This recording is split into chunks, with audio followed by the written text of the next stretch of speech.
Hello madam గారు phone చేయమన్నారు. ఓసారి ఆవిడకి ఫోన్ ఇవ్వండి. ఇంకా ఎన్ని రోజులు?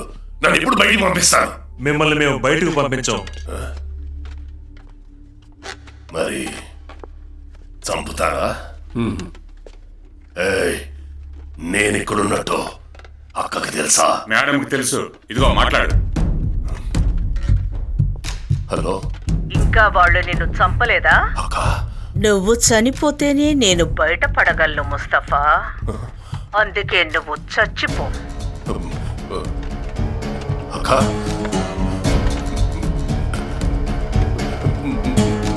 నేనేం చెప్పలేదు అక్క, నేనేం చెప్పలేదు.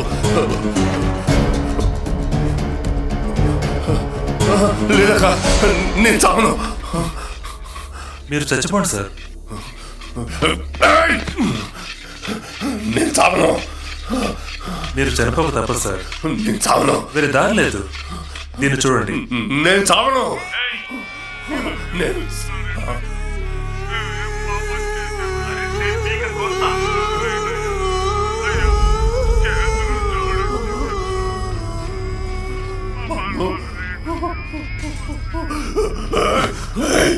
నా ఫ్యామిలీకి ఏమైనా అయిందో? ఏం జరగకూడదంటే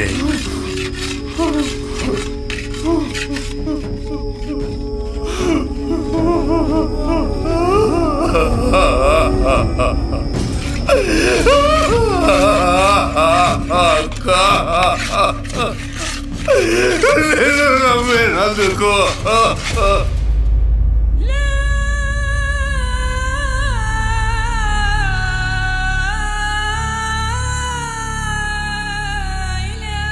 జీఆర్ బిల్డర్స్ అధినేత ముస్తఫా లాకప్ డెత్. ఇది హత్య, ఆత్మహత్య అని పోలీసులు విచారణ చేస్తున్నారు. దీని గురించి ఫైర్ శంకర్ ని అడిగినప్పుడు ఆత్మహత్య కాదండి, ప్లాన్ చేసే చంపేశారు. తప్పు చేసిన రాజకీయ నాయకుడు ఎప్పుడు దొరికాడని తోడుగా ఉన్నవాడే బలిపశువు. ఈ రోజు అక్క వల్ల బలిపశువు అయింది ముస్తఫా. కోర్టు ఎదుట వేల మంది ప్రజలు అక్కకు నిరసన తెలిపారు.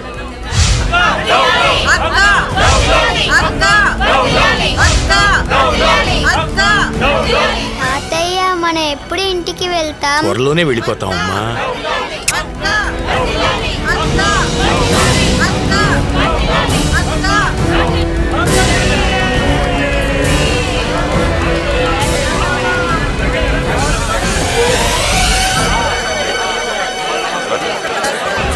తప్పకోండి, తప్పకోండి సార్. హలో, తప్పకోండి.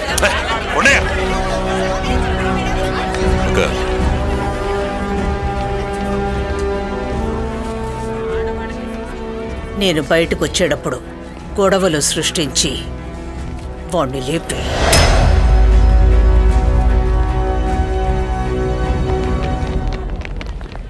రంగనాయక మీద రాజకీయ పరంగా బనాయించిన కేసు ఇదని తేటతెల్లమైంది. అందుచేత ఈ కేసును కొట్టివేయవలసిందిగా, ఈ కేసు పెట్టిన వారిని శిక్షించవలసిందిగా విన్నవించుకుంటున్నాను. That's all your honour.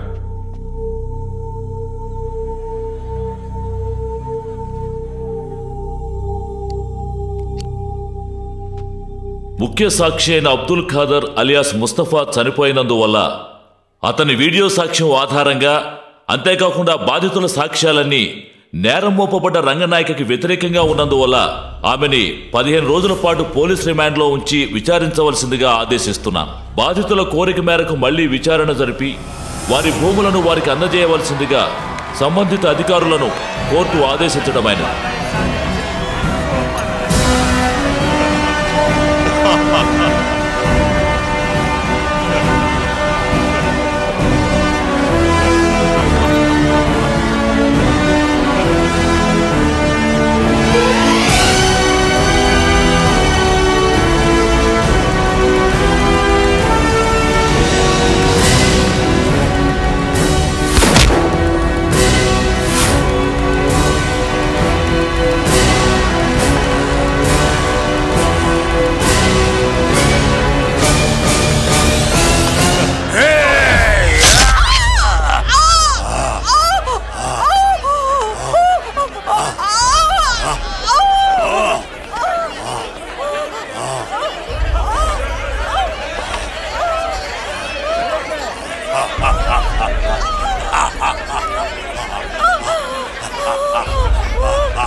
అదే నడి రోడ్లో ఒకరోజు చచ్చి శవం అవుతావు.